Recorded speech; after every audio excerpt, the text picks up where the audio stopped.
Il existe, quelque part dans la constellation du Lion, une lumière qui voyage vers nous depuis 124 ans. Elle a quitté son étoile avant que le premier avion ne décolle, avant que la radio ne traverse les océans, avant que quiconque sur Terre ne sache qu'un jour, des machines flotteraient dans le vide pour lire les secrets du ciel. Cette lumière porte en elle quelque chose d'extraordinaire, quelque chose que personne n'avait jamais vu auparavant dans toute l'histoire de notre espèce. Elle porte peut-être la preuve que nous ne sommes pas seuls.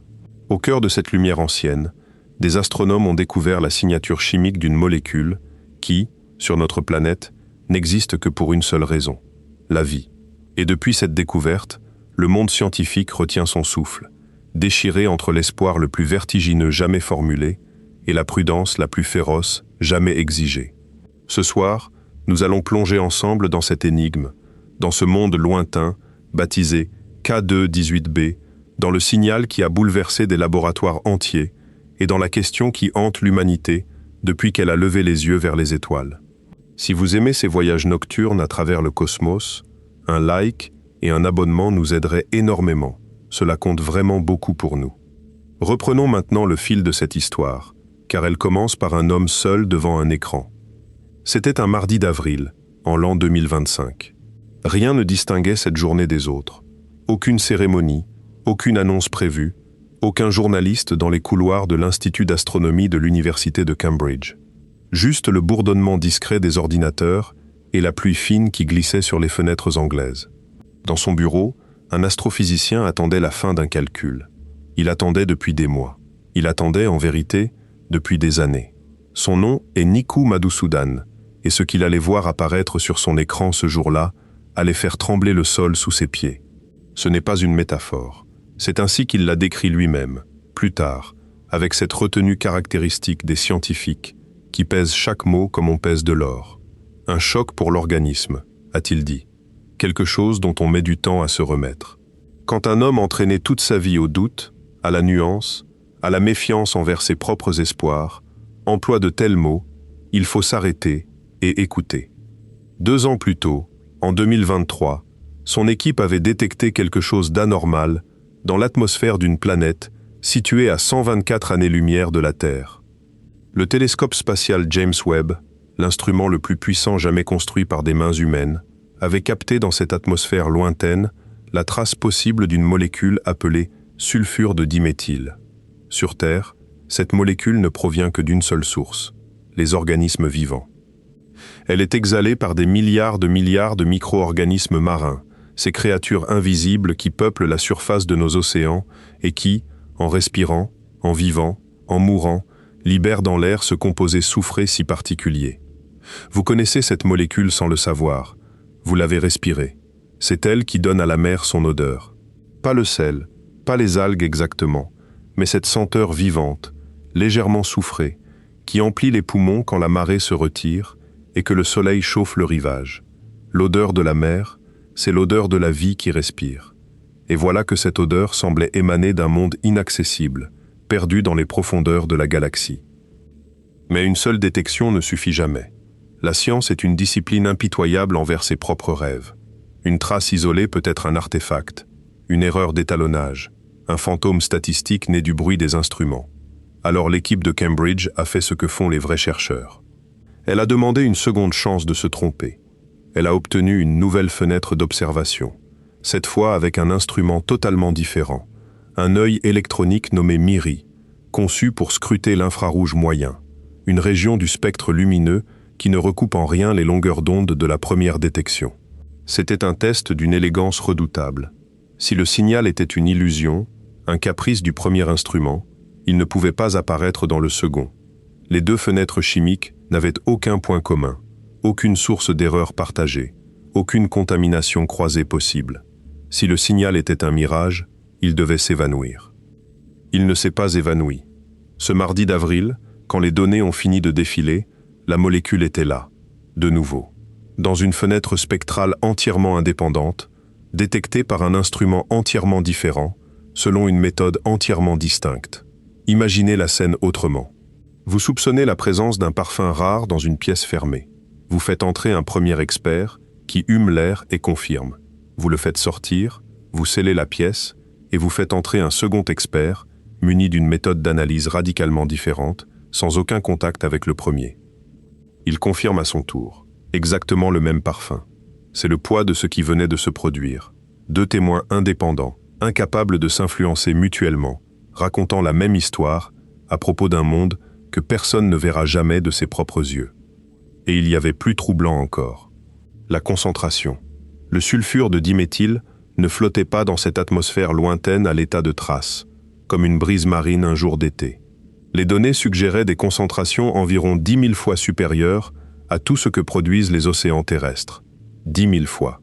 Un monde saturé de cette molécule, imprégné d'elle, comme si toutes les mers de la Terre réunies, multipliées et amplifiées, exhalaient leur souffle dans un ciel étranger. Un monde qui, si l'on pouvait approcher son atmosphère, dégagerait une odeur écrasante, incompréhensible, l'odeur de la vie portée à une puissance que notre planète n'a jamais connue. Avant de vous laisser emporter par cette image, et elle mérite qu'on s'y attarde, il faut poser un garde-fou. Car cette histoire n'est pas celle d'une découverte confirmée. Le signal existe, les données existent. Deux instruments du télescope le plus perfectionné de l'histoire l'ont capté. Mais la science possède un seuil, au-delà duquel une observation devient une découverte, et ce seuil n'a pas encore été franchi. Nous sommes proches, plus proches que nous ne l'avons jamais été de trouver la vie ailleurs que sur Terre, mais proche n'est pas arrivé.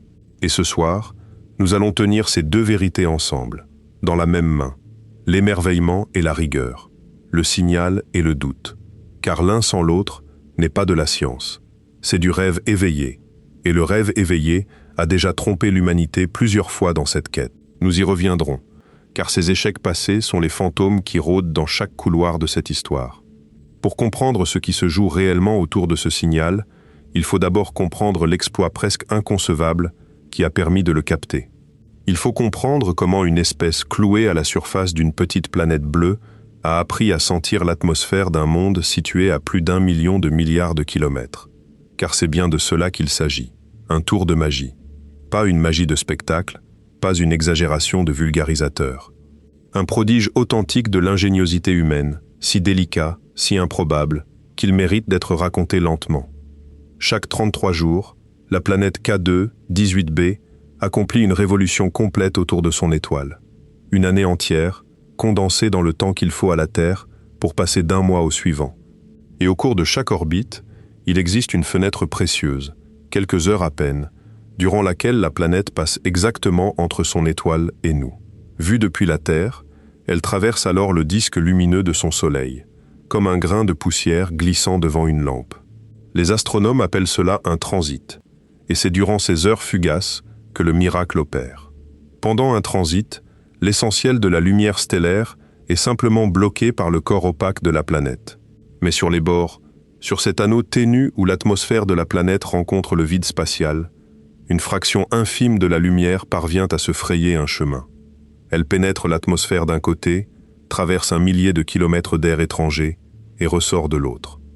Et durant cette traversée, quelque chose d'irréversible se produit.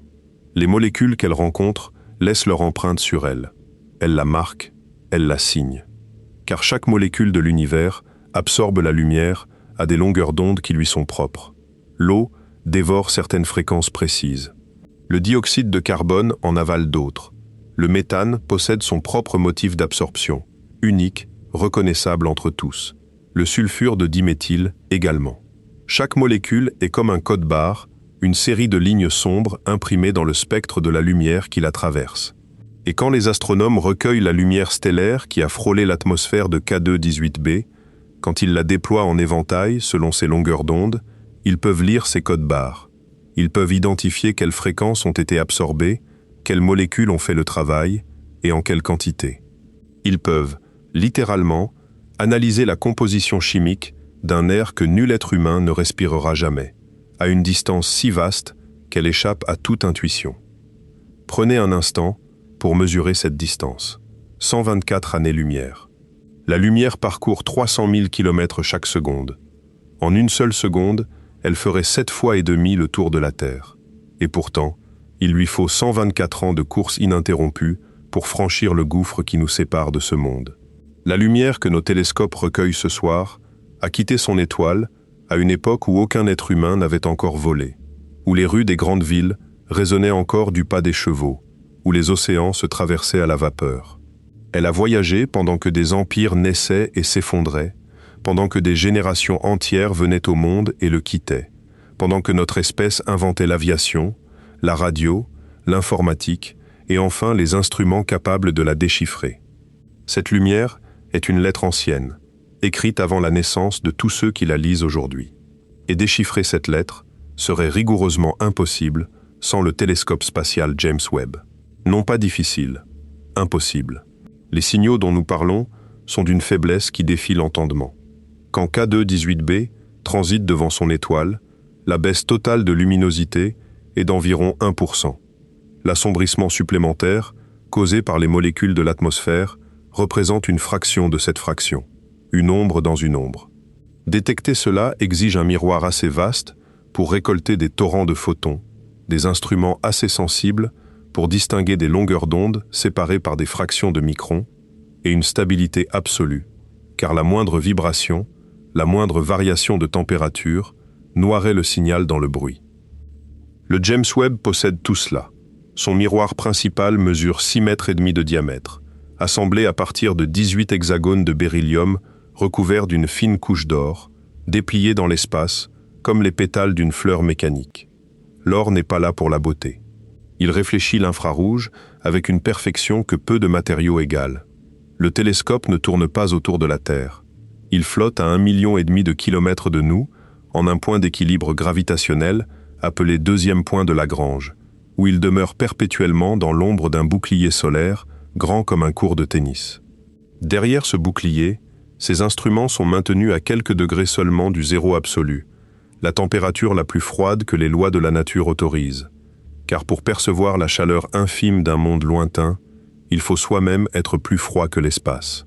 C'est, par toutes les mesures imaginables, la machine scientifique la plus complexe jamais assemblée par notre espèce. Des milliers d'ingénieurs, sur 3 continents, pendant plus de 2 décennies, ont uni leur vie pour la construire. Et lorsqu'elle s'est déployée dans le vide, en une chorégraphie de centaines de mécanismes dont un seul échec aurait tout condamné, elle a fonctionné, parfaitement. C'est cette machine qui a été pointée vers K2-18b. Non pas une fois, mais 2. La première campagne, achevée en 2023, a mobilisé les spectrographes du proche infrarouge, qui opèrent entre 0,8 de micron et 5 microns. Ces instruments ont révélé du dioxyde de carbone, du méthane et cette première trace troublante de sulfure de diméthyle.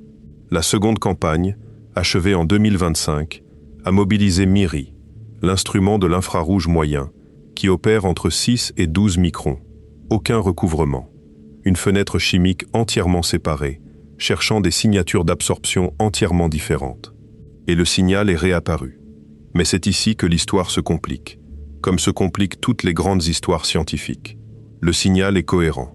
Il a survécu à 2 campagnes indépendantes et à des mois d'efforts acharnés de l'équipe elle-même pour le détruire. Pourtant, son niveau de confiance statistique s'établit à 3 sigma. 3 sigma. Ce chiffre mérite qu'on s'y arrête, car tout le drame actuel tient dans sa signification.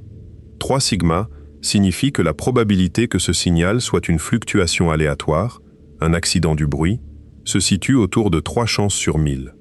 Dans la plupart des disciplines scientifiques, ce serait une preuve excellente. En chimie, en médecine, en écologie, on publie avec 3 sigma et personne ne conteste votre sérieux. Mais en physique, et dans cette partie de l'astronomie qui touche aux découvertes fondamentales, le seuil exigé est de 5 sigma. 5 sigma signifie que la probabilité d'un accident statistique tombe en dessous d'une chance sur 3,5 millions. C'est le seuil qui a été exigé pour confirmer le boson de Higgs. C'est le seuil qui a été exigé pour confirmer les ondes gravitationnelles, ces frissons de l'espace-temps prédits 1 siècle avant leur détection. Et c'est le seuil que devra franchir toute affirmation concernant une signature biologique sur une autre planète. L'écart entre 3 et 5 sigma n'est pas une formalité administrative. C'est le fossé qui sépare un indice troublant d'un fait établi. Et pour le franchir, il n'existe qu'un seul chemin. Davantage de données. 2 à 3 fenêtres de transit supplémentaires, chacune ajoutant son poids statistique, chacune renforçant le signal ou l'érodant. La planète transite tous les 33 jours, mais le télescope est l'instrument le plus sollicité de l'histoire des sciences, assiégé par des milliers de demandes venues du monde entier. Les fenêtres nécessaires pourraient s'ouvrir dans les 12 à 18 mois suivant l'annonce, peut-être plus tôt.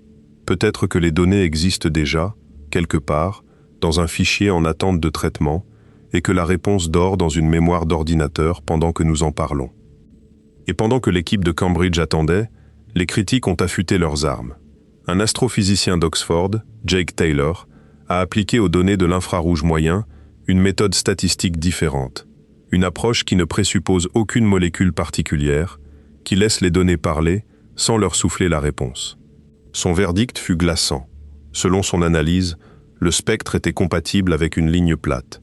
Aucune signature moléculaire significative. Rien.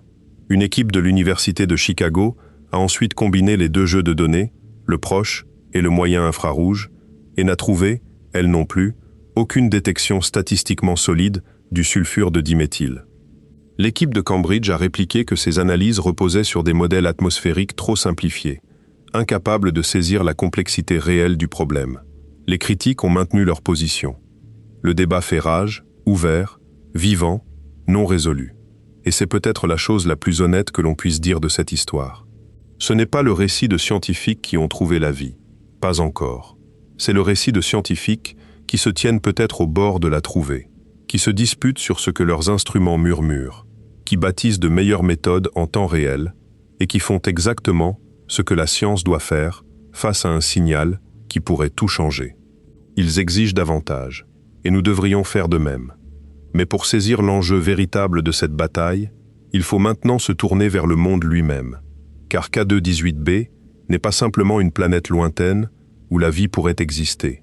C'est l'un des mondes les plus étranges jamais recensés. Un type d'astre qui n'a aucun équivalent dans notre système solaire. Un objet si déroutant que le simple fait de décrire son apparence oblige à abandonner presque tout ce que nous croyons savoir sur ce qu'une planète est censée être. Et cette description commence par un nombre. 8,6. 8,6 fois la masse de la Terre. 8,6 fois la masse de notre planète, pour un rayon 2,6 fois plus grand. Ces chiffres semblent anodins, le genre de statistiques sèches qu'on range dans un catalogue et qu'on oublie. Mais asseyez-vous un instant avec eux, car ce qu'ils décrivent est un monde si éloigné de notre expérience que notre système solaire tout entier ne fournit aucun point de comparaison.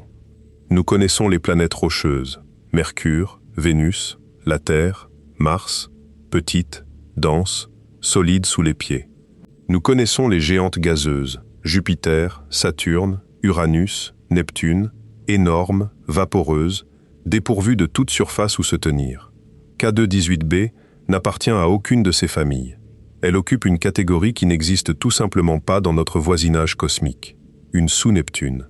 Un monde trop massif pour être rocheux, trop modeste pour être une véritable géante gazeuse, avec une densité intermédiaire et une structure interne qui divise encore les spécialistes. Et voici le plus vertigineux. Ce type de planète, absent de notre système solaire, pourrait bien être le plus répandu de toute la galaxie. Lorsque le télescope spatial Kepler a scruté le ciel entre 2009 et 2018, cataloguant pour la première fois des milliers de planètes autour d'autres étoiles, une catégorie a dominé les résultats d'une manière qui a stupéfié tout le monde. Pas les mondes rocheux de la taille de la Terre. Pas les géantes semblables à Jupiter.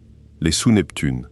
Des planètes mesurant entre 1,5 fois et 4 fois le rayon terrestre. Trop grandes pour être purement rocheuses. Présentes partout où le télescope regardait. Dans toutes les directions, autour de toutes sortes d'étoiles.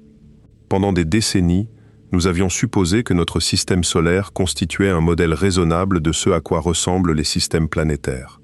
Kepler nous a montré que nous avions tort. La famille de planètes la plus nombreuse de la galaxie est précisément celle que nous n'avons jamais pu étudier de près, parce que le hasard de la formation planétaire n'en a placé aucune à notre portée. K2-18b est notre meilleure fenêtre actuelle sur ce que ces mondes cachent en leur sein. Le portrait théorique de son intérieur ressemble à ceci. Au centre, un noyau rocheux, peut-être comparable dans sa composition à celui de la Terre, mais soumis à des pressions qui compriment la pierre en des états exotiques qu'aucun laboratoire ne peut reproduire. Autour de ce noyau, une couche de glace à haute pression. pas la glace de votre congélateur. Des molécules d'eau verrouillées dans des structures cristallines par des pressions des millions de fois supérieures à celles qui règnent à la surface terrestre. Une glace qui reste solide à des températures brûlantes, une glace chaude. Paradoxe que seule la physique des profondeurs peut engendrer. Au-dessus, peut-être, une couche d'eau liquide. Un océan planétaire. Aucune terre nulle part. Aucun continent. Aucune île. Aucun rivage. Rien que de l'eau, s'étendant d'un horizon à l'autre, sur toute la circonférence d'un monde.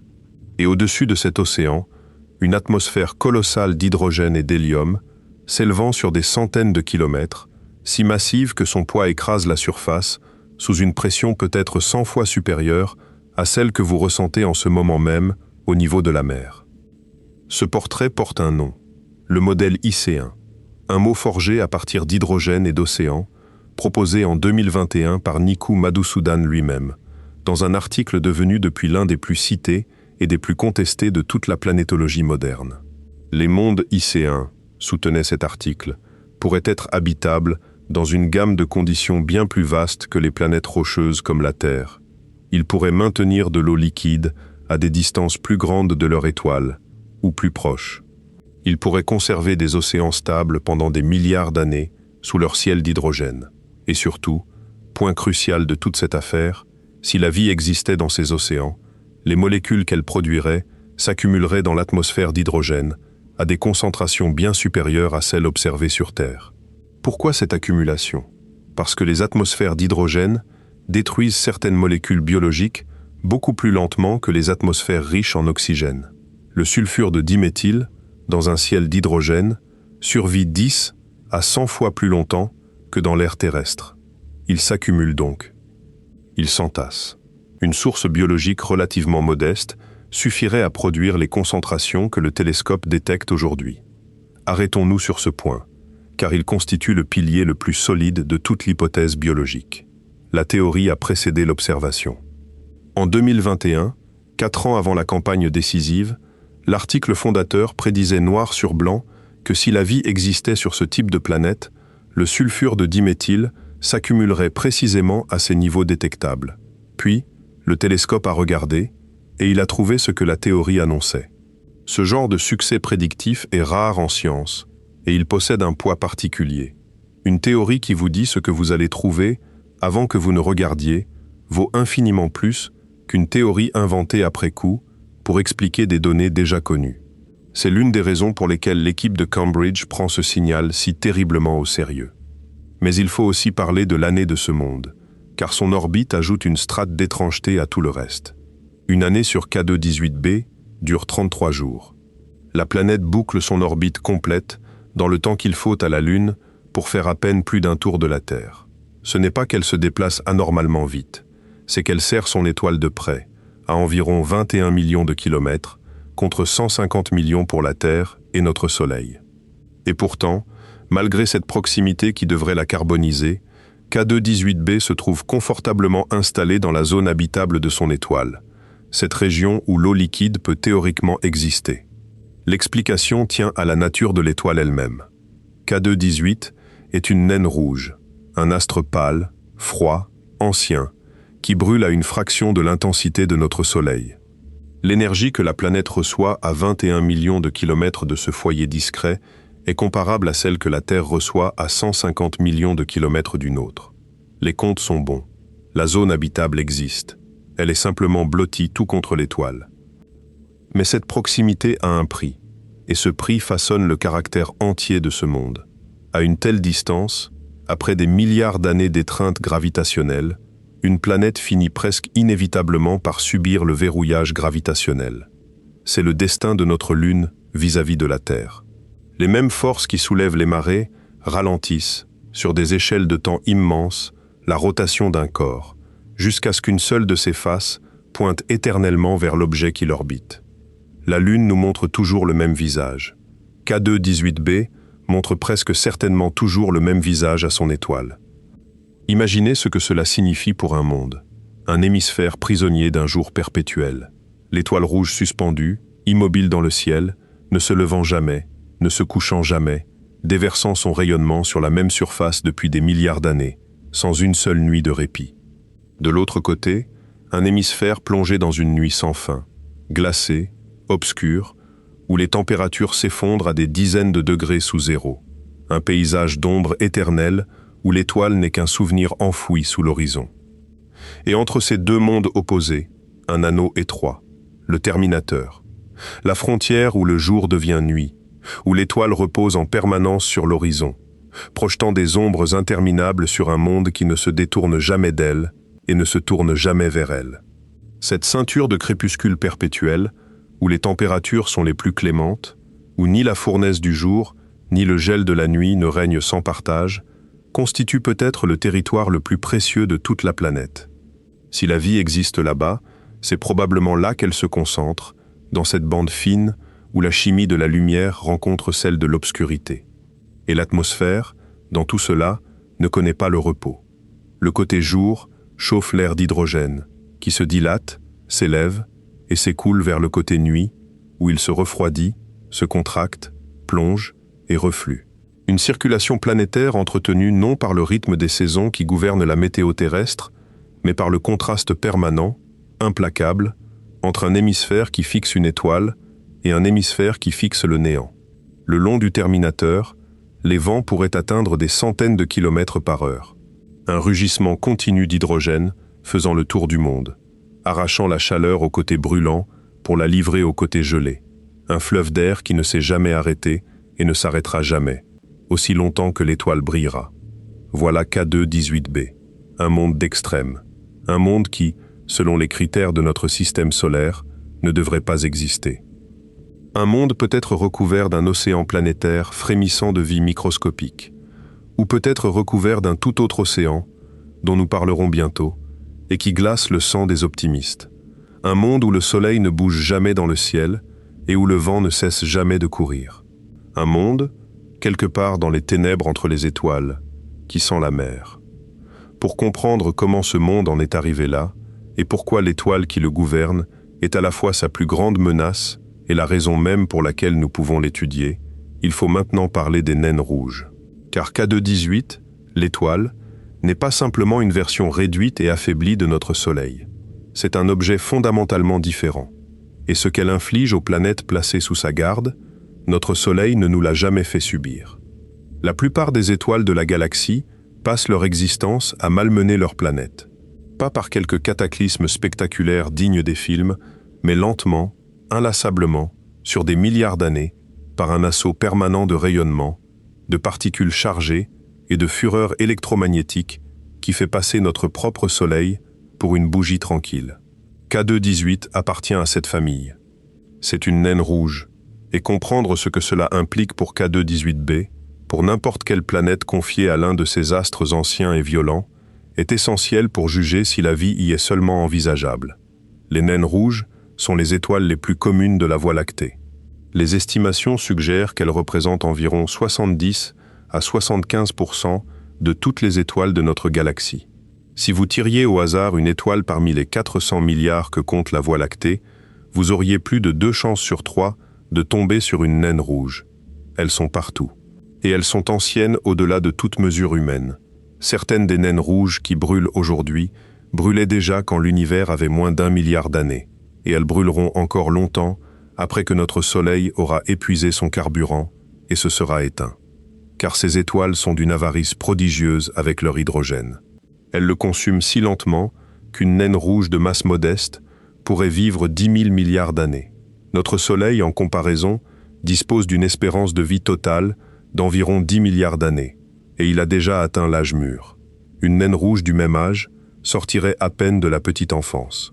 Quand la dernière étoile semblable au Soleil se sera éteinte dans la galaxie, les naines rouges continueront de luire, discrètes et patientes, pendant des durées qui réduisent l'âge actuel de l'univers à un battement de cils. Mais cette longévité s'accompagne d'une jeunesse terrible. Dans leurs premiers âges, les naines rouges sont extraordinairement violentes. Elles explosent en éruptions stellaires, des déflagrations de rayons X, d'ultraviolets et de particules chargées qui peuvent être des milliers de fois plus puissantes que les plus grandes éruptions de notre Soleil. Ces déchaînements peuvent survenir chaque jour, parfois plusieurs fois par jour. Une planète assez proche pour recevoir de l'une de ces étoiles une chaleur compatible avec la vie, est aussi assez proche pour être baignée dans des doses de rayonnement capables de stériliser la surface de la Terre plusieurs fois. Chaque éruption est un destructeur potentiel de signatures biologiques. Chaque bouffée de rayons X peut briser les molécules de la haute atmosphère, accélérant des réactions chimiques susceptibles d'imiter ou de masquer les signaux du vivant. Chaque rafale de particules chargées peut ronger les couches supérieures de l'atmosphère, arrachant peu à peu l'enveloppe même qui rend le monde habitable. K2-18 est âgé d'environ 2,5 milliards d'années. Pour une naine rouge, ce n'est ni la jeunesse tumultueuse, ni la vieillesse apaisée. Elle est considérée comme relativement calme pour son espèce, ce qui signifie qu'elle éclate encore régulièrement, qu'elle bombarde encore ses planètes, mais sans la frénésie des naines rouges plus jeunes. Et K2-18b orbite à 21 millions de kilomètres de cette étoile. Pour donner l'échelle, Mercure, la planète la plus proche de notre Soleil, orbite à 58 millions de kilomètres. K2-18b est donc bien plus près de son étoile que Mercure ne l'est du Soleil, plongé dans un environnement radiatif qui n'a rien de commun avec le calme relatif dont jouit la Terre. Et voici le paradoxe qui se niche au cœur de toute la recherche sur les naines rouges. Ces étoiles sont à la fois les hôtes les plus dangereux pour la vie et les plus utiles pour la chercher. Dangereuses à cause du rayonnement, du verrouillage gravitationnel, des vents stellaires qui rongent les atmosphères. Utiles parce que leurs zones habitables sont si proches de l'étoile que les planètes y transitent bien plus souvent et bien plus visiblement qu'autour d'étoiles plus grandes et plus brillantes. Une planète dans la zone habitable d'une étoile semblable au Soleil transite une fois par an, et chaque passage ne dure que quelques heures. Une planète dans la zone habitable d'une naine rouge transite toutes les quelques semaines, et chaque transit est plus facile à détecter parce que la planète paraît grande devant sa petite étoile. Les planètes des naines rouges sont, dans le langage des astronomes, observables. Elles sont les fruits à portée de main de la chasse aux atmosphères lointaines. C'est pourquoi K2-18b, monde si peu accueillant par tant d'aspects, est celui dont nous savons le plus. Or il y a un fait, un simple fait, qui mérite à lui seul un moment de silence. K2-18b a conservé son immense atmosphère d'hydrogène pendant plus de 2 milliards d'années, malgré le bombardement incessant de son étoile. Mesurez ce que cela représente. Mars a perdu son atmosphère face au vent solaire il y a environ 3 à 4 milliards d'années, lorsque son champ magnétique s'est affaibli et que les particules chargées de notre Soleil ont commencé à arracher son air, molécule par molécule, jusqu'à laisser le monde rouge nu et desséché que nous connaissons. Vénus a gardé son atmosphère, mais au prix d'un emballement de l'effet de serre qui l'a transformée en fournaise de 460 degrés voilée de nuages d'acide sulfurique. La Terre a préservé un air hospitalier, en partie grâce à son puissant champ magnétique, engendré par le noyau de fer en fusion qui tourne en son centre et qui dévie le vent solaire comme un bouclier planétaire. K2-18b, exposé à des rayonnements bien plus intenses que tout ce que la Terre subit, a tenu bon pendant des milliards d'années. Comment? La réponse honnête est que nous ne le savons pas entièrement. Plusieurs explications ont été avancées. La planète possède peut-être un puissant champ magnétique interne, généré par son intérieur massif et brûlant, un bouclier qui détourne le vent stellaire. Son atmosphère d'hydrogène est peut-être si épaisse et si massive que même des pertes considérables, accumulées sur des milliards d'années, ne représentent qu'une fraction négligeable de l'enveloppe totale. Il existe peut-être un réapprovisionnement continu, un dégazage volcanique ou des réactions chimiques internes qui libèrent de l'hydrogène aussi vite qu'il s'échappe. Quel que soit le mécanisme, le simple fait que cette atmosphère ait survécu constitue en soi une forme d'indice. Un monde qui a maintenu une enveloppe stable pendant 2 milliards d'années face à un assaut stellaire permanent est un monde qui dispose d'une protection. Et cela suggère une planète restée active, géologiquement et atmosphériquement, sur une durée largement suffisante pour que la vie ait eu le temps de s'y installer. Sur Terre, la vie est apparue environ un demi-milliard d'années après la formation de la planète. K2-18b a eu plus de 2 milliards d'années. Si les conditions étaient réunies, c'est un océan de temps. Mais les contraintes imposées par une naine rouge ne s'arrêtent pas à la survie de l'atmosphère. Elles sculptent la chimie de tout ce qu'elle contient. Quand K2-18 entre en éruption, le rayonnement ultraviolet qui atteint la planète déclenchent des réactions photochimiques dans la haute atmosphère. Ces réactions peuvent détruire les molécules complexes, y compris le sulfure de diméthyle, que la lumière ultraviolette démantèle dans l'atmosphère terrestre en quelques jours à peine.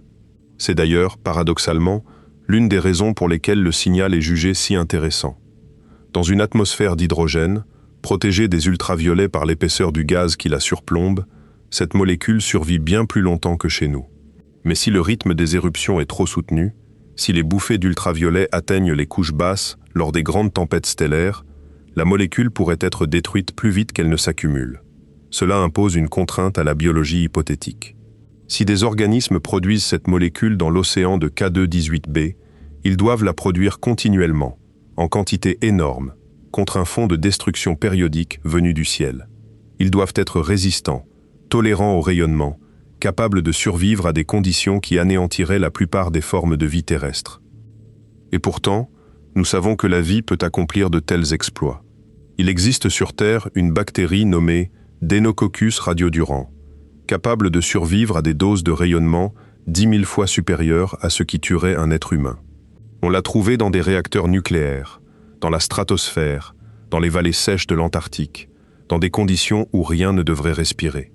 On a découvert des micro-organismes prospérant dans des sources acides bouillantes, dans des lacs de saumure enfouis sous des kilomètres de glace, dans les fissures brûlantes des roches à des kilomètres sous la surface.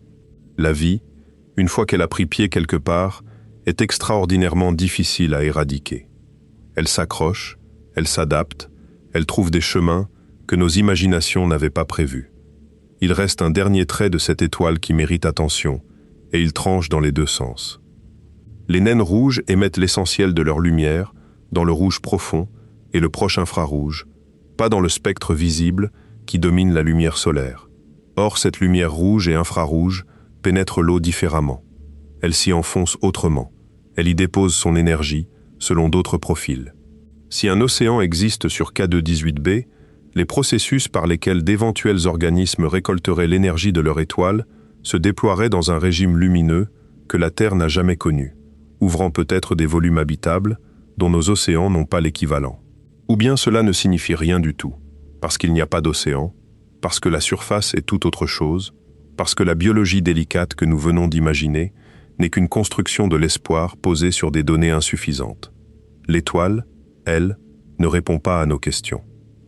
Elle brûle, simplement, comme elle brûle depuis plus de 2 milliards d'années, indifférente au petit télescope doré qui, à 1,5 million de kilomètres d'une petite planète bleue, pointe ses miroirs vers son troisième monde et demande si quelque chose y vit.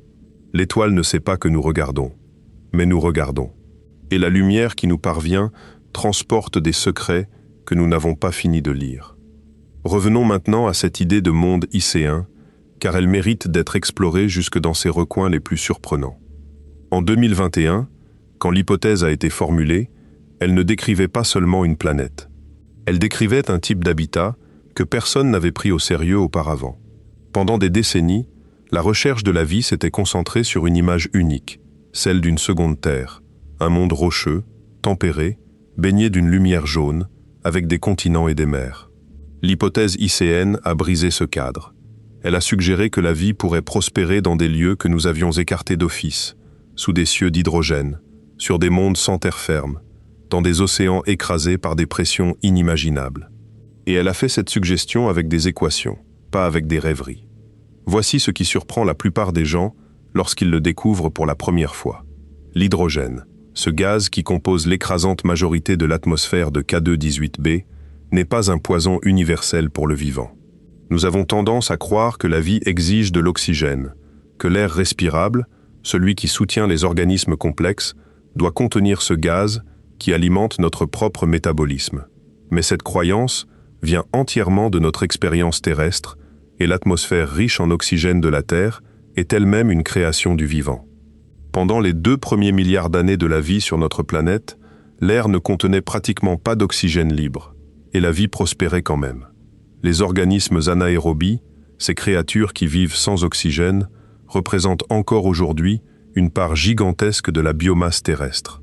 Ils peuplent les sédiments des grands fonds, les sources volcaniques, les couches privées d'oxygène des océans, les entrailles de chaque animal qui a jamais foulé cette planète. Pour certains d'entre eux, l'oxygène n'est pas seulement inutile, il est mortel. Un poison violent dont ils fuient le moindre contact. Des expériences ont été menées et leurs résultats donnent le vertige. Des bactéries terrestres placées dans des atmosphères d'hydrogène pur ont survécu. Elles n'ont pas dépéri.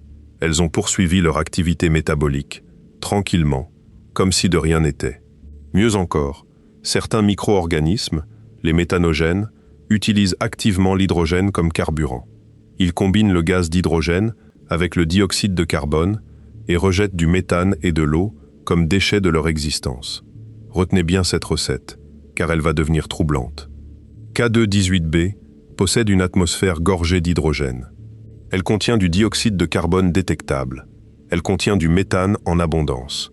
Si des méthanogènes vivaient dans un océan IC1 là-bas, consommant l'hydrogène et le dioxyde de carbone, rejetant du méthane, la signature atmosphérique ressemblerait presque trait pour trait à ce que le télescope observe. Cette coïncidence ne prouve rien, mais c'est le genre de coïncidence qui empêche les scientifiques de dormir. L'océan lui-même, dans le modèle IC1, serait l'une des étendues d'eau les plus étranges jamais conçues par l'esprit humain. De l'eau soumise à une pression de surface 100 fois supérieure à notre atmosphère ne se comporte pas comme l'eau de votre verre. Son point d'ébullition grimpe de façon spectaculaire. Sous une pression suffisante, l'eau peut demeurer liquide bien au-delà de 100 degrés.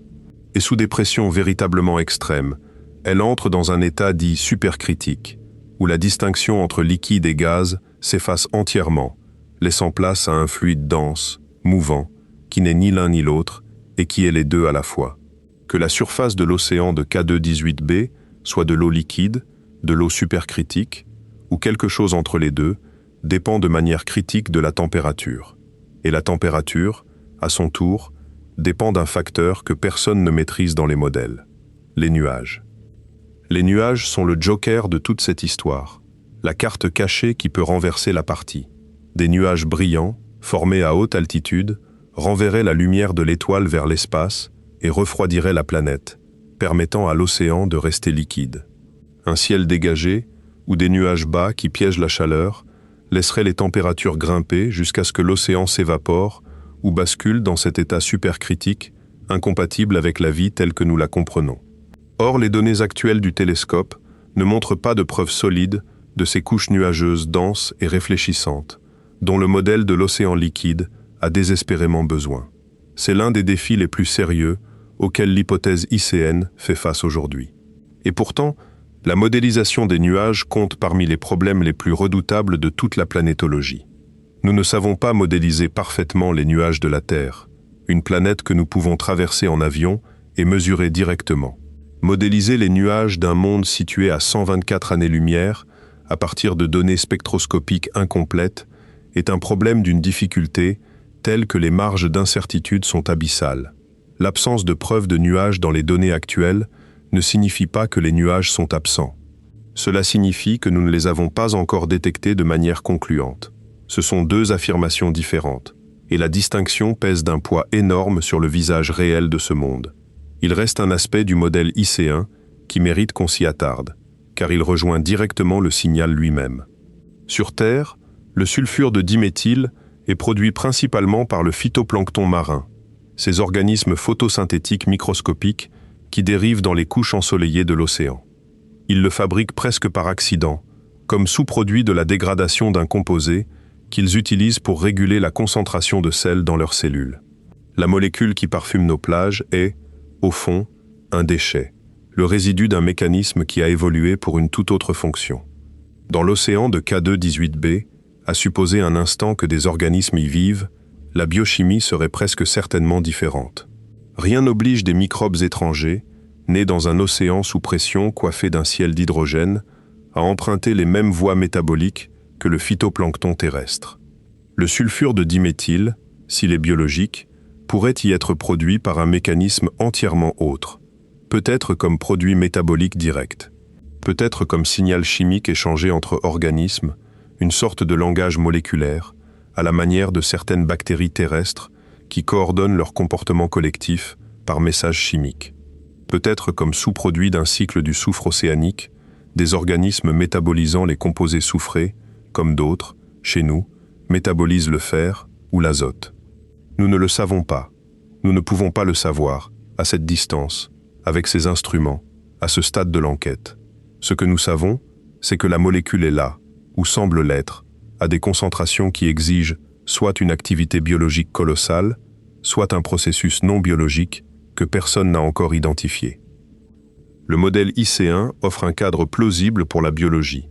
Il ne prouve pas que la biologie est réelle, mais il établit que, si elle est réelle, elle est physiquement possible sur ce monde, qu'un océan sous un ciel d'hydrogène pourrait porter une vie microbienne, que les conditions observées depuis 124 années-lumière sont, au minimum, dans le bon territoire. C'est une idée d'une grande beauté, élégante dans sa construction, cohérente dans ses prédictions, vertigineuse dans ses implications. Mais les belles idées, en science, doivent survivre au contact de leurs critiques. Et les critiques de l'hypothèse ICN ne sont pas des voix marginales. Ce sont certains des planétologues les plus rigoureux de leur génération. Ils ont bâti, pièce par pièce, avec un soin méthodique, un dossier accablant qui soutient que K2-18b n'est pas du tout un monde d'eau. Leur argumentation commence par une question d'apparence innocente, une simple question de miroir.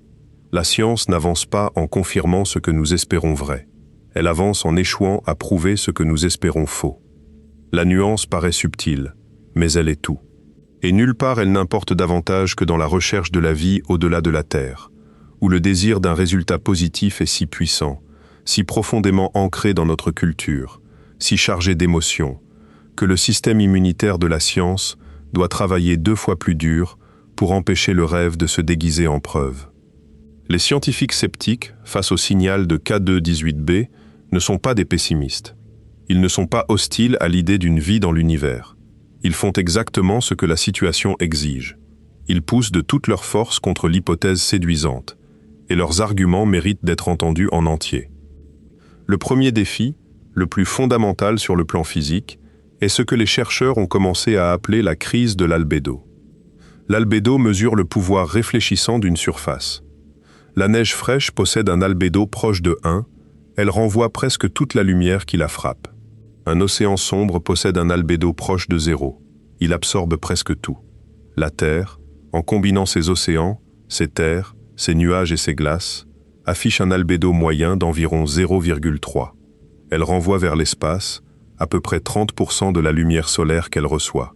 En 2025, 2 équipes de recherche indépendantes ont publié des analyses examinant quel albédo K2-18b devrait posséder pour maintenir de l'eau liquide à sa surface, compte tenu de la masse de son atmosphère et de l'énergie déversée par son étoile. Le calcul a rendu un verdict qui a stoppé net les 2 équipes. Pour rester assez fraîche, la planète devrait réfléchir environ 92% de la lumière incidente. Un albédo de 0,92. Un miroir quasi parfait, renvoyant 19 photons sur 20 vers l'espace. Aucune planète connue n'atteint un tel chiffre. Aucune atmosphère connue ne le produit. Et surtout, les observations actuelles ne montrent aucune trace des couches nuageuses extraordinairement denses et hautes qui seraient indispensables pour engendrer une telle réflectivité. Si cette analyse est juste, la surface de K2-18b n'est pas couverte d'eau liquide. Elle est trop chaude. Et s'il n'y a pas d'océan d'eau, l'hypothèse ICN s'effondre, entraînant avec elle l'interprétation biologique du signal. Le second défi vient d'une équipe basée, ironie remarquable, dans la même institution que les découvreurs. Oliver Shortall est planétologue à l'université de Cambridge. Son groupe a passé des années à construire des modèles de ce que sont réellement les intérieurs des sous-Neptunes, en tenant compte de la chimie qui se déchaîne quand un manteau rocheux brûlant, sous haute pression, interagit avec l'épaisse atmosphère qui le recouvre. Les résultats sont inconfortables pour le camp de l'océan, car il existe une autre version de K2-18b, tapie dans les équations.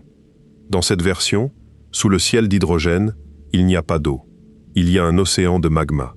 Une mer planétaire de roches en fusion, rougeoyant à des milliers de degrés, brassée par des courants de convection qui font remonter la matière des profondeurs et la replongent dans l'abîme, en rouleau lent dont chaque cycle prend des siècles. Ce n'est pas une idée farfelue. Elle est soutenue par des travaux de modélisation sérieux, menés par des scientifiques sérieux. Et elle explique les données avec une aisance troublante. Dans un monde à océan de magma, la roche fondue à la base de l'atmosphère dissout certains gaz venus d'en haut et en libère d'autres venus d'en bas, dans un échange continu qui façonne la composition de l'air. L'azote, qui devrait abonder dans l'atmosphère d'un monde de cette masse, se dissout dans le magma et disparaît. Voilà qui explique l'absence d'ammoniac dans les observations, cette absence que l'équipe de Cambridge citait initialement comme un indice en faveur de l'océan d'eau. Dans le modèle IC1, l'ammoniac manque parce que des processus l'éliminent dans l'eau. Dans le modèle du magma, l'ammoniac manque parce que la roche fondue le dévore. Une chimie simple, sans le moindre organisme. Les modèles de Shortall produisent des atmosphères riches en méthane et en dioxyde de carbone, pauvres en ammoniac, cohérentes avec l'empreinte spectrale globale que le télescope a mesurée. La même signature atmosphérique. Une surface diamétralement opposée. Un monde est couvert d'eau et peut être vivant. L'autre est couvert de lave et compte parmi les environnements les plus hostiles que l'on puisse concevoir. Et depuis 124 années-lumière, avec le télescope le plus puissant jamais construit, nous ne pouvons pas encore les distinguer. Le scénario du magma offre même une piste pour expliquer le signal lui-même. À très haute température, le méthane réagit avec le sulfure d'hydrogène, un gaz volcanique que la roche en fusion libère communément, pour produire des composés organiques soufrés. Des expériences de laboratoire ont confirmé que cette voie de réaction existe et peut engendrer du sulfure de diméthyle dans les bonnes conditions. Les rendements mesurés sont faibles, peut-être 10 à 100 fois inférieurs à ce qu'il faudrait pour expliquer le signal observé. Mais ces rendements ont été mesurés dans des conditions de laboratoire terrestre, pas dans les pressions et les températures extrêmes d'un intérieur planétaire. Les rendements réels sur K2-18b, si sa surface est bien du magma, demeurent inconnus. Voilà la réalité frustrante de la situation présente. Les deux explications sont plausibles. Aucune n'est prouvée. Et les données qui permettraient de trancher, une spectroscopie plus fine, une mesure directe de l'altitude et de la densité des nuages, la détection de molécules supplémentaires présentes dans un scénario et absentes dans l'autre, ces données n'existent pas encore. Le troisième défi ne vient pas de l'intérieur de la planète, mais des statistiques de la détection elle-même. Nous avons évoqué l'analyse de Jake Taylor à Oxford, cette méthode sans a priori, qui laisse les données choisir leur propre vérité et qui, appliquée aux mesures de l'infrarouge moyen, a rendu une ligne plate. Nous avons évoqué l'équipe de Chicago, dont l'analyse conjointe des deux jeux de données n'a trouvé aucune détection significative. Il faut ajouter la réplique et la contre-réplique, car elles éclairent la mécanique intime du débat. L'équipe de Cambridge soutient que la méthode de Taylor employait un modèle atmosphérique trop rudimentaire pour distinguer, à la résolution du télescope, des molécules dont les signatures se chevauchent. Elle soutient que l'analyse conjointe de Chicago reposait sur des pondérations des deux jeux de données qui n'étaient pas physiquement justifiées. Les critiques rétorquent que l'équipe de Cambridge ajuste un modèle doté de trop de paramètres libres, le réglant jusqu'à ce qu'il produise le résultat espéré. L'équipe a répondu en élargissant son modèle chimique à 650 molécules, concluant que le sulfure de diméthyle demeurait l'explication la plus plausible. Les critiques ont fait remarquer que l'analyse avait changé de manière significative sans qu'aucune donnée nouvelle ne soit arrivée. C'est la science en train de se faire, en direct, brouillonne, disputée, irrésolue. Pas le récit propre et lisse des découvertes qu'on écrit dans les manuels des années plus tard, mais le processus réel, plein de désaccords, d'incertitudes et de cette difficulté profondément humaine qui consiste à savoir quand un signal est vrai.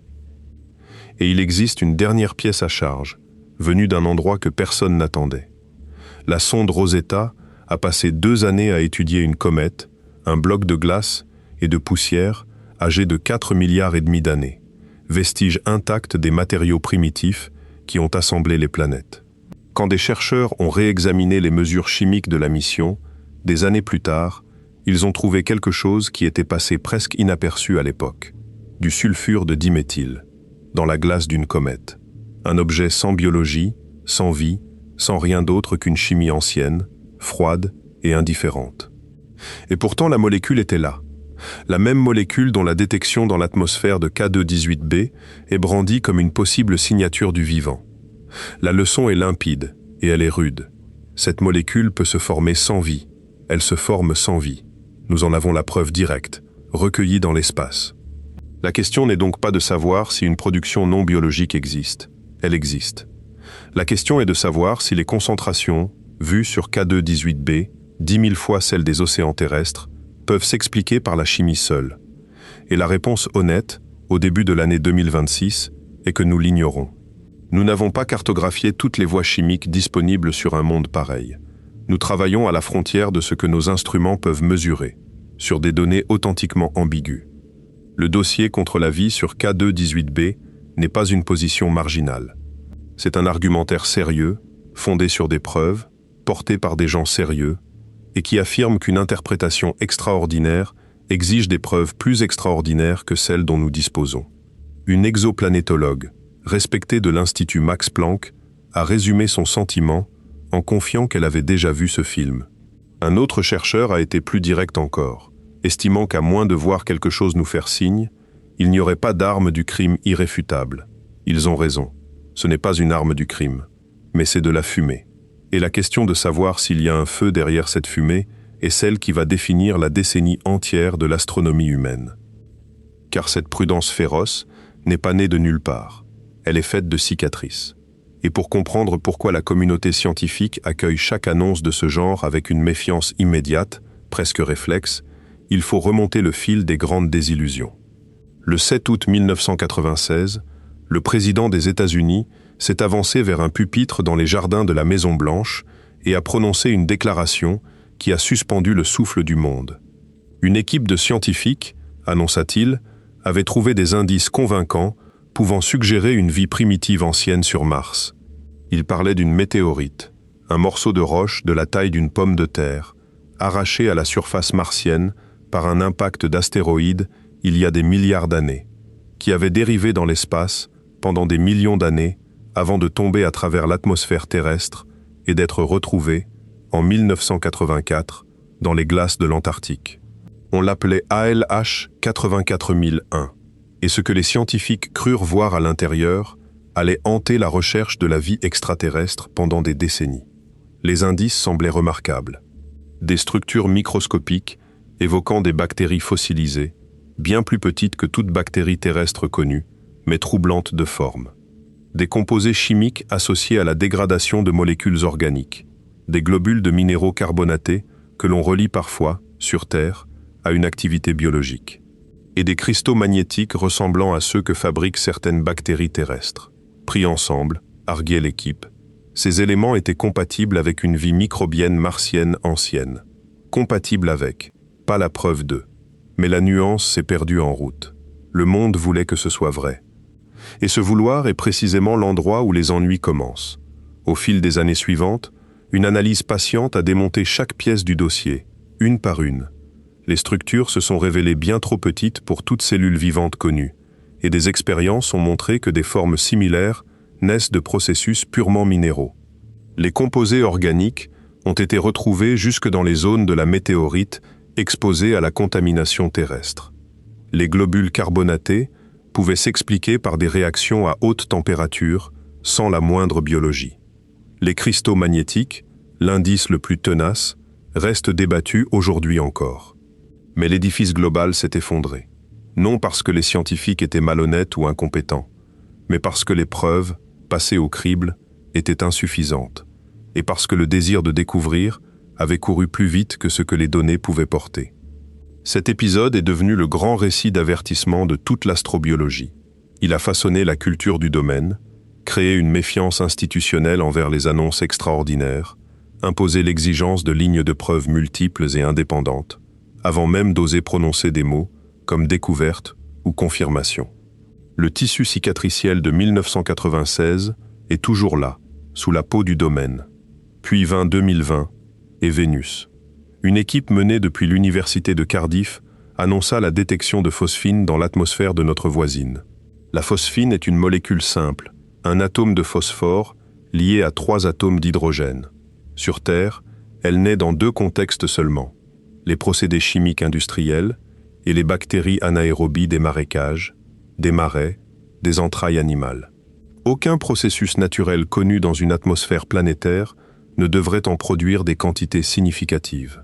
Si la phosphine était réellement présente sur Vénus, quelque chose la fabriquait. Et le candidat le plus plausible était la vie. L'annonce fut colossale. La couverture médiatique, immédiate, haletante, présenta presque partout la trouvaille comme une preuve de vie vénusienne. Pendant quelques semaines, il sembla que la question de la vie dans le système solaire allait se résoudre à la porte d'à côté. Puis, la réanalyse commença. Plusieurs groupes indépendants se penchèrent sur les données spectrales d'origine, et ils trouvèrent des failles. Le signal identifié comme de la phosphine se situait à une longueur d'onde qui chevauche les signatures du dioxyde de soufre, un gaz que Vénus possède en abondance. La chaîne de traitement des données contenait une erreur d'étalonnage qui avait artificiellement amplifié le signal. Une fois corrigée, la détection s'effondra à des niveaux explicables par une photochimie ordinaire. D'autres réanalyses ne trouvèrent aucune trace convaincante de phosphine du tout. La détection était presque certainement un artefact, un fantôme né du chevauchement des signatures spectrales et d'un étalonnage imparfait. La vie sur Vénus n'avait pas été trouvée. Une leçon, si. La leçon n'était pas que l'équipe de Cardiff travaillait mal. Elle ne travaillait pas mal. La leçon portait sur la structure même du problème, détecter des signatures biologiques aux limites de la sensibilité des instruments, avec des signatures spectrales qui se chevauchent, dans des atmosphères mal comprises, est une entreprise extraordinairement propice aux faux positifs. Non par négligence, mais parce que le rapport signal sur bruit est authentiquement difficile, parce que le nombre d'explications alternatives est authentiquement grand, et parce que la tendance humaine à trouver ce que l'on cherche est authentiquement puissante. Et K2-18b, il faut le dire avec lucidité, suit le même scénario avec une précision troublante. Affirmation spectrale extraordinaire. Frénésie médiatique, présentant le résultat comme une quasi-confirmation. Riposte rapide de la communauté. Réanalyse statistique, aboutissant à des conclusions opposées à partir des mêmes données. Équipe découvreuse, accusant les critiques de méthodes inadéquates. Critiques, accusant l'équipe de surajuster ses modèles. Le parallèle est si net que plusieurs scientifiques l'ont tracé explicitement. Et pourtant, il existe des raisons pour lesquelles K2-18b n'est pas simplement une nouvelle histoire de phosphine. Plusieurs raisons. La détection vénusienne reposait sur un seul instrument, une seule observation, une seule signature spectrale dotée d'une explication banale directe. Le signal de K2-18b a été vu par deux instruments indépendants, à travers des fenêtres de longueur d'onde totalement séparées. Il a survécu à des mois de tentatives de destruction menées par l'équipe elle-même.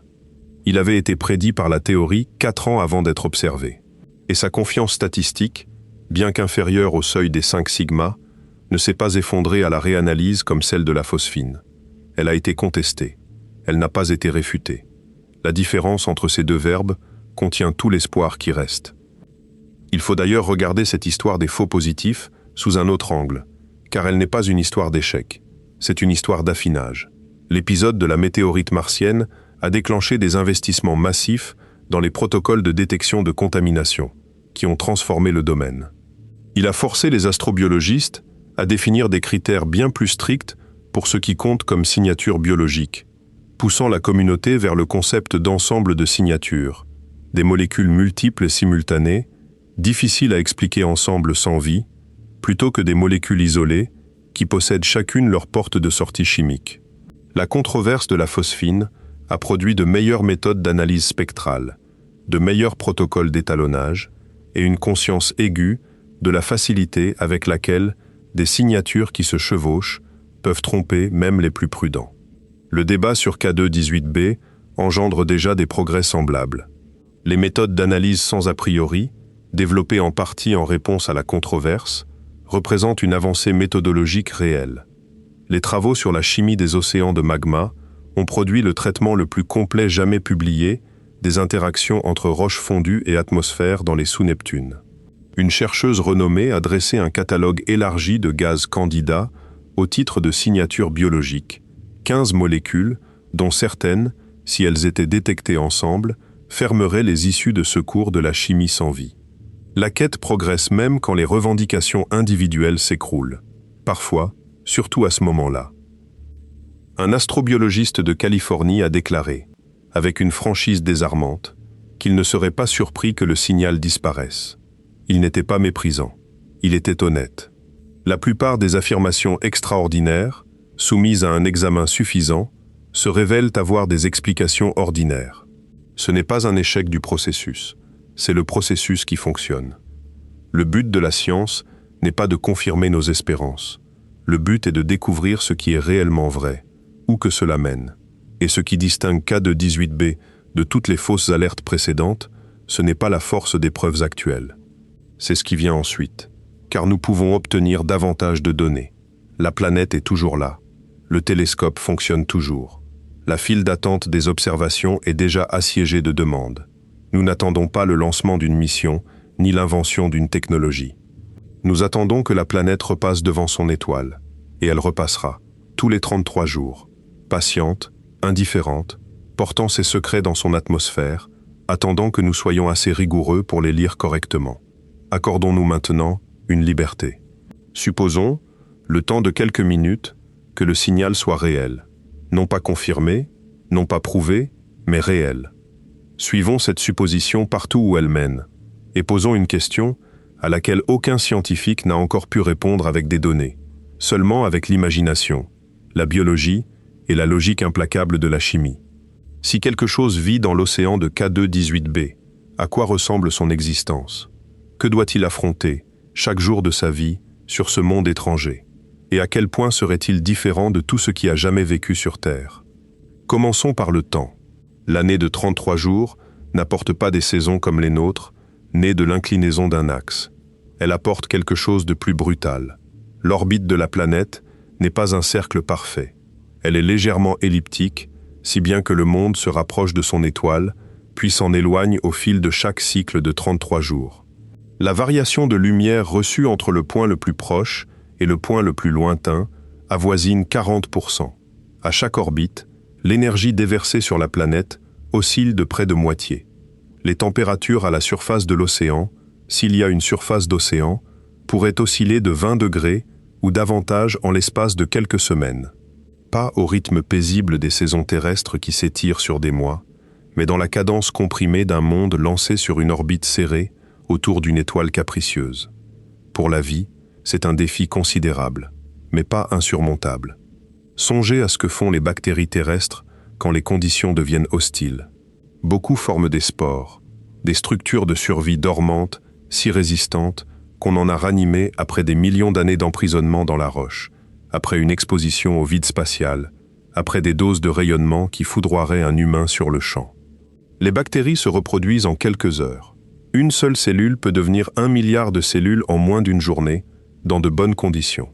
La sélection naturelle, opérant à ces cadences, produit en quelques décennies des adaptations que les grands animaux mettraient des millions d'années à acquérir. 33 jours, c'est une éternité dans la vie d'un microbe. Assez pour fleurir, se multiplier, s'endormir, attendre et refleurir.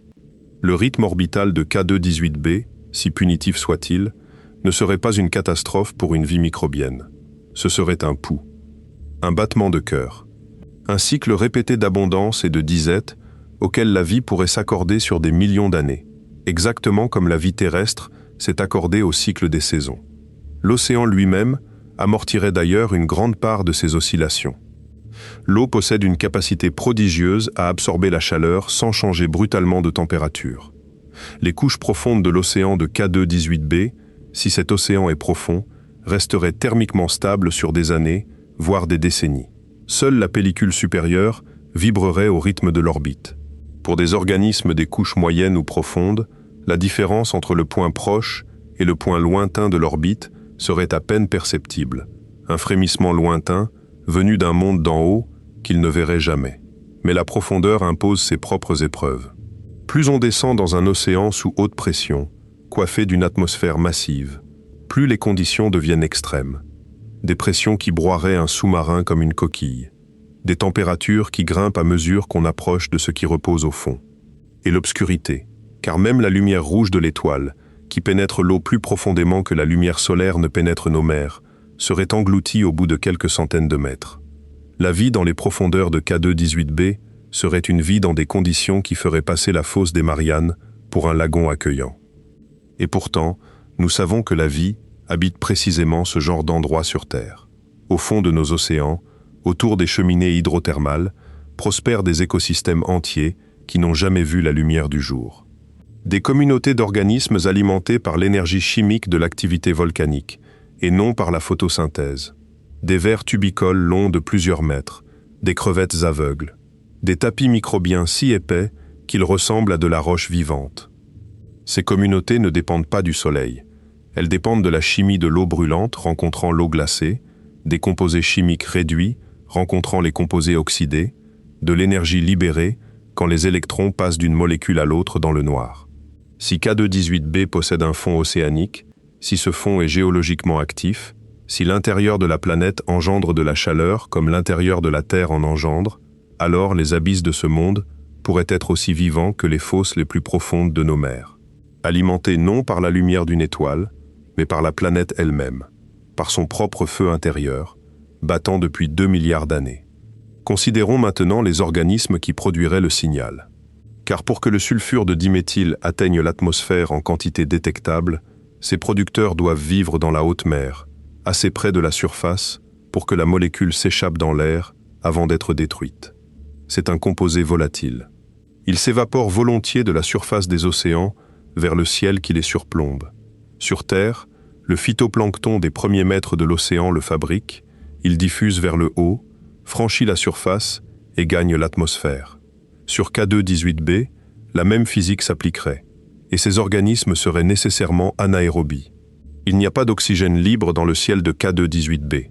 La respiration aérobie, le processus qui alimente chaque animal terrestre, y compris chaque être humain qui écoute cette histoire, y serait impossible. La vie là-bas, si elle existe, carbure à une chimie sans oxygène. Les candidats les plus naturels, par analogie avec les premiers âges de la Terre, sont les méthanogènes, ces organismes unicellulaires archaïques qui comptent parmi les plus anciennes formes de vie de notre monde, qui prospèrent dans les milieux privés d'oxygène, qui consomment l'hydrogène et le dioxyde de carbone et rejettent du méthane. L'atmosphère de K2-18b regorge exactement des composés qui leur servent de carburant, et le méthane qu'ils rejetteraient est précisément l'un des gaz que le télescope y détecte en abondance. Mais les méthanogènes seuls n'expliquent pas le sulfure de diméthyle, qui relève d'une chimie du soufre, pas du carbone. Cela ouvre une possibilité fascinante. Peut-être que ce que nous lisons dans le ciel de K2-18b n'est pas la signature d'un seul type d'organisme, mais l'haleine combinée de tout un écosystème. Des méthanogènes alimentant le signal du méthane, des organismes métaboliseurs de soufre alimentant le signal soufré, des lignées multiples de vie microbienne, chacune exploitant un gradient chimique différent de l'océan, chacune exhalant son propre échappement moléculaire, le tout s'accumulant dans un ciel d'hydrogène qui détruit ces molécules bien plus lentement que le nôtre. Un écosystème, pas un organisme, une biosphère entière, respirant à l'unisson dans les données d'un télescope. Il faut cependant regarder en face l'ampleur de ce que le signal exige. Les océans de la Terre contiennent de l'ordre de 25 000 milliards de cellules de phytoplancton, produisant environ 100 millions de tonnes de sulfure de diméthyle par an. C'est le rendement combiné de toutes les mers de cette planète. La concentration mesurée sur K2-18b est environ 10 000 fois supérieure à celle de nos océans. Même en tenant compte de la destruction ralentie dans une atmosphère d'hydrogène, qui pourrait réduire le flux biologique nécessaire d'un facteur 10 à 100, les nombres restent gigantesques. Il faudrait que l'océan de K2-18b soit immensément plus productif que le nôtre, avec davantage de vie entassée dans chaque mètre cube d'eau, ou que ces organismes aient développé des voies de production bien plus efficaces que tout ce qui existe sur Terre, ou que la molécule n'y soit pas un sous-produit accidentel, comme chez notre phytoplancton, mais un produit primaire, synthétisé délibérément à haut débit, pour des raisons que nous ne pouvons pas encore imaginer. Chacun de ces scénarios décrit une biologie radicalement étrangère. Pas étrangère à la manière de la science-fiction. Pas des tentacules et des intelligences et des messages délibérés. Étrangère d'une façon plus profonde, plus fondamentale. Une biologie sculptée par des contraintes physiques entièrement différentes, opérant sur des substrats chimiques entièrement différents, sous des pressions, des températures et des rayonnements sans équivalent terrestre. Une vie née indépendamment, dans un océan qui n'a jamais touché notre monde, Une vie qui ignore que nous existons, qui n'a aucun concept d'être observée, qui vit, simplement, dans les eaux sombres d'un monde au ciel d'hydrogène, exhalant la même molécule qui parfume chaque plage de la Terre, sans se douter qu'à 124 années-lumière de là, une espèce de primate curieux, inquiet et émerveillé fixe une courbe sur un graphique et se demande si elle est seule. Fermez les yeux un instant, ou laissez-les se reposer à demi-clos, comme lorsqu'on dérive entre la pensée et le sommeil, et essayons de bâtir ce monde ensemble. Vous n'êtes plus sur Terre. Il n'y a aucun repère familier, pas d'horizon connu, pas de ciel bleu, pas de disque jaune traçant son arc quotidien. Le soleil que vous connaissiez a disparu. Ce qui pend au-dessus de vous est autre chose, plus ancien, plus sombre, plus rouge. Une étoile couleur de fer refroidie, large dans le ciel parce que vous êtes si près d'elle, mais versant une lumière épaisse et ambrée plutôt que blanche et tranchante. Un crépuscule permanent, même à ce qui devrait être midi. Des ombres rougeâtres qui tombent dans des directions qui ne changent jamais. Car cette étoile ne bouge pas. Elle n'a jamais bougé. Pas une seule fois, en des milliards d'années, elle ne s'est déplacée d'un souffle dans le ciel de l'hémisphère qui la contemple. Vous vous tenez sur le Terminateur, cet anneau de pénombre perpétuelle qui ceinture la planète, là où le jour devient nuit. Derrière vous, l'hémisphère diurne flamboie dans un midi ambré éternel, son atmosphère surchauffée, se dilatant sans relâche. Devant vous, l'hémisphère nocturne s'étend, noir et gelé, un pays d'obscurité qui n'a jamais reçu la lumière directe de son étoile et ne la recevra jamais. Là où vous êtes, le vent ne cesse pas. Un rugissement d'hydrogène se ruant du monde brûlant derrière vous, vers le monde glacé devant vous, un fleuve d'air qui court depuis la naissance de la planète. Et ce vent transporte quelque chose, une odeur, pas subtile, pas la douce senteur marine d'une plage d'été à marée basse, quelque chose d'écrasant, de saturant, d'impossible à ignorer. L'exhalaison chimique combinée d'un océan planétaire, 10 000 fois plus puissante que tout ce que les mers de la Terre produisent. Si vous pouviez respirer cet air, ce que vous ne pouvez pas, car il ne contient aucun oxygène, vous seriez englouti par l'odeur de la vie. Une vie que vous ne voyez pas, que vous ne touchez pas, qui existe quelque part sous vous, dans l'obscurité écrasante d'un océan sans rivage. Regardez vers le bas. Si l'hypothèse ICN dit vrai, sous l'atmosphère d'hydrogène, il y a de l'eau, pas l'eau claire et ensoleillée d'une mer tropicale. Une eau dense, comprimée, sombre, qui subit le poids d'un ciel massif depuis des milliards d'années.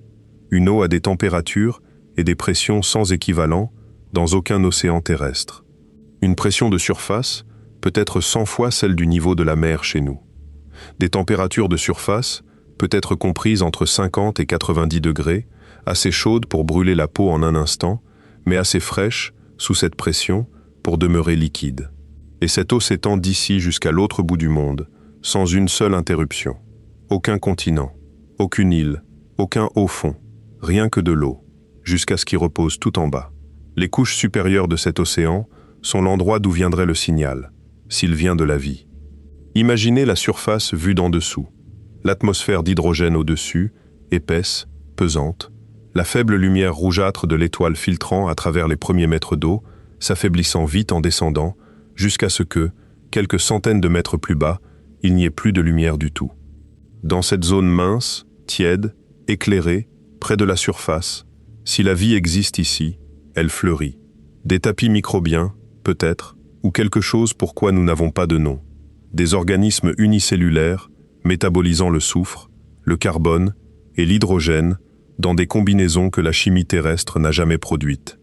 Leurs déchets métaboliques, dérivant vers le haut, à travers la colonne d'eau, franchissant la tension de surface, se dissolvant dans le ciel d'hydrogène, s'accumulant, s'entassant au fil du temps. Car dans cette atmosphère, les molécules durent plus longtemps que dans un air riche en oxygène.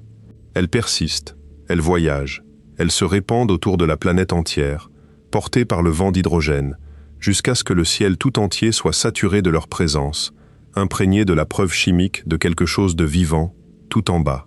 Descendez plus profond. Sous la zone éclairée, sous la dernière trace de lumière stellaire, l'océan devient autre chose. Froid, noir, sous une pression qui comprimerait un cylindre d'acier à la taille d'un poing. Si quelque chose vit ici, cela vit sans lumière, sans l'énergie qui anime presque toute la vie de surface sur Terre. Mais la planète engendre sa propre chaleur. Son intérieur massif, rocheux et glacé, comprimé et brassé par sa propre gravité, libère une énergie thermique qui remonte à travers la colonne d'eau. Quelque part dans les profondeurs, peut-être, il y a des cheminées hydrothermales. Des fissures dans ce qui repose au fond de cet océan, d'où jaillit un fluide surchauffé, riche en composés chimiques réduits, éclatant dans l'eau froide et noire. Autour de ces cheminées, si elles existent, il pourrait y avoir des écosystèmes qui n'ont jamais eu besoin de l'étoile, qui vivent dans le noir profond depuis que la planète est assez vieille pour être appelée vieille, qui métabolisent, évoluent et se diversifient depuis 2 milliards d'années dans un monde qui fait paraître accueillante la fosse la plus profonde de la Terre. Ces organismes-là, nous ne les verrions pas dans notre signal atmosphérique. Ils ne laisseraient aucune trace dans les spectres que le télescope recueille. Ils existeraient, simplement, dans le froid, la pression et le noir, indifférents à nos instruments, invisibles à jamais. Et maintenant, considérez l'autre monde, le monde de magma. L'atmosphère est la même, le ciel d'hydrogène, l'étoile rougeâtre, le vent du Terminateur. Vu d'en haut, depuis un télescope à 124 années-lumière, la planète paraît identique. Mais sous l'atmosphère, il n'y a pas d'océan d'eau. Il y a de la roche en fusion, rougeoyant à des milliers de degrés, brassée par des courants de convection qui font remonter la matière des profondeurs en rouleaux massifs et lents, dont chaque cycle prend des siècles ou des millénaires. La surface, si l'on peut employer ce mot, est une mer d'orange et de rouge, éclairée par en dessous par sa propre chaleur, projetant une lueur sourde vers la base du ciel d'hydrogène. Là, où le magma rencontre l'atmosphère, des réactions chimiques violentes se déchaînent sans trêve. Des gaz volcaniques jaillissent vers le haut. L'azote se dissout vers le bas, avalé par la roche fondue. Le méthane se forme à la frontière, où la chimie du carbone à haute température fabrique des composés organiques sans qu'aucune biologie ne soit requise. Et quelque part, dans cet enfer violent, stérile et magnifique, du sulfure de diméthyle se forme aussi. À faible rendement, lentement, mais continuellement, pendant des milliards d'années, s'accumulant dans le ciel d'hydrogène à la longue mémoire, jusqu'à ce que sa concentration atteigne un niveau qu'un télescope lointain interprète comme une possible signature du vivant. Pas de vie, pas d'océan d'eau, pas d'organismes dans les eaux sombres, rien que la chimie, ancienne et indifférente, produisant la même odeur qu'un milliard de floraisons de plancton, pour des raisons entièrement différentes. Ces deux mondes sont le même monde. Même distance, même taille, même composition atmosphérique, dans la limite de ce que nos instruments savent mesurer. Ils ne sont séparés par aucune mesure que nous puissions effectuer aujourd'hui, seulement par une réalité physique que nous n'avons pas encore les moyens d'atteindre. L'un est un monde vivant, l'autre est un monde mort, et de là où nous sommes, nous ne pouvons pas les distinguer. Il y a dans cette situation quelque chose de profondément saisissant, qui dépasse la question immédiate de K2-18b. Nous avons construit un instrument d'une sophistication prodigieuse. Nous l'avons pointé vers un monde inconcevablement lointain. Nous avons détecté des molécules dans son atmosphère, à des concentrations de quelques parties par milliard, dans une lumière qui voyageait déjà avant la naissance de nos arrière-grands-parents. Nous avons accompli tout cela, et nous ne pouvons toujours pas répondre à la question la plus simple qui soit.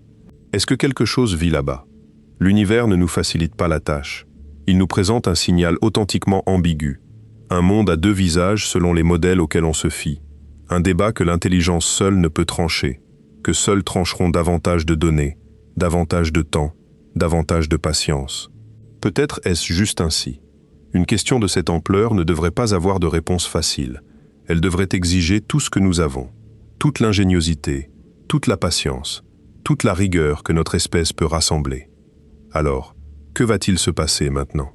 La réponse tient en deux scénarios, et l'un des deux se réalisera probablement sous nos yeux, dans les mois qui viennent. Premier scénario, le signal s'efface. Les prochaines observations de transit arrivent, les données sont traitées, et la courbe qui montait s'aplatit. La signature qui semblait si convaincante se dissout à mesure que les photons s'accumulent, révélant qu'elle n'était qu'un artefact du bruit, ou bien les modèles du magma, affinés par de nouvelles mesures, épousent le spectre si parfaitement que l'interprétation biologique devient superflue. Le monde d'eau n'a jamais existé. L'odeur de la mer n'était que de la chimie. Que faudrait-il en conclure? Que nous ne nous sommes pas laissés berner, que le processus a fonctionné, que l'exigence des 5 sigma était la bonne, puisque le signal qui paraissait si solide à 3 sigma s'est révélé insuffisant, et que les méthodes forgées durant la controverse, les analyses sans a priori, les modèles d'interaction entre magma et atmosphère, les catalogues élargis de molécules candidates, demeurent des acquis définitifs du domaine, quel que soit le sort de cette planète particulière. La quête continuerait, sans amertume, riche de la sagesse d'un presque, car les cibles ne manquent pas. Des dizaines de sous-Neptunes, en zone habitable, attendent leur tour. Des mondes rocheux, autour de naines rouges proches, seront scrutés dans les années 30 par un télescope géant de 39 mètres, en construction sur une montagne du désert d'Atacama, dont le miroir de 798 segments hexagonaux collectera 6 fois plus de lumière que le James Webb. Et plus loin encore, un grand observatoire spatial est en préparation pour les années 40, conçu dès l'origine pour photographier directement des planètes semblables à la Terre, autour d'étoiles semblables au Soleil, et y traquer les combinaisons de gaz que seule la vie sait entretenir. K2-18b fut le premier regard rapproché. Il ne sera pas le dernier. Second scénario, le signal tient. Les observations arrivent, la confiance grimpe. 4 sigma. L'équipe attend. Une nouvelle fenêtre, une nouvelle analyse méticuleuse. La courbe franchit 5. Des équipes indépendantes, dans d'autres institutions, refont les calculs sur les mêmes données brutes, avec des méthodes différentes, et rendent la même réponse. D'autres molécules sont détectées, dont le chlorure de méthyle, ce composé qui, sur Terre, provient de la végétation et des organismes marins et qui ne partage aucune origine chimique plausible avec le sulfure de diméthyle, 2 témoins sans lien qui racontent la même histoire. Les modèles du magma sont écartés par des mesures thermiques incompatibles avec une surface en fusion. Les explications sans vie épuisent leur marge de manœuvre, une par une, jusqu'à la dernière. Alors une conférence de presse est organisée. La salle est très silencieuse. Et un homme, debout derrière un pupitre, prononce enfin le mot qu'il s'est interdit pendant des années. Pas indice potentiel, pas signature possible. La vie, microbienne, étrangère, à 124 années-lumière, dans un océan que nous ne visiterons jamais, sous un ciel d'hydrogène, autour d'une étoile rouge dont la plupart des habitants de la Terre n'ont jamais entendu parler. Vivante. Le monde absorberait ce fait comme il absorbe tout, par vagues, inégalement. Certains le ressentiraient sur le champ, comme un déplacement physique de leur place dans les choses. D'autres auraient besoin de jours, de semaines, avant que l'ampleur ne se dépose en eux. Des enfants poseraient à leurs parents des questions auxquelles les parents ne sauraient pas répondre. Et puis quelque chose d'autre se produirait, peut-être la conséquence la plus importante de toutes. Chaque étoile du ciel deviendrait une question, pas une question poétique. Une question scientifique, avec des cibles réelles, des instruments réels, des programmes réels. Car si la vie est apparue là-bas, sur l'un des tout premiers mondes habitables que nous ayons examinés de près, alors la galaxie n'est pas une immensité stérile, ponctuée d'une unique exception miraculeuse. La galaxie est un lieu où la vie advient, dans des océans d'hydrogène, dans des croûtes rocheuses, dans des chimies que nous n'avons pas encore imaginées. La question basculerait alors. Elle ne serait plus de savoir si la vie existe ailleurs, mais où elle n'existe pas. Quoi qu'il advienne, retenez ceci. Nous sommes la première génération de toute l'histoire humaine à disposer des instruments, du savoir et des cibles nécessaires pour poser cette question avec de véritables données. Les anciens astronomes qui nommèrent les constellations ne pouvaient pas la poser ainsi. Les penseurs qui imaginèrent d'autres mondes ne pouvaient pas mesurer de réponse. Les bâtisseurs des premières lunettes astronomiques étaient à des siècles des outils requis. Nous sommes les premiers à être assez proches d'une réponse pour en sentir le poids. Pas pour la détenir, pas encore, mais pour la sentir approcher. Pour voir la courbe grimper sur un graphique. Pour savoir que la réponse est là, dehors, encodée dans des photons déjà recueillis ou sur le point de l'être, patiente comme la lumière est patiente, traversant les ténèbres à la seule vitesse que l'univers autorise. Quelque part, là-bas, quelque chose est peut-être vivant.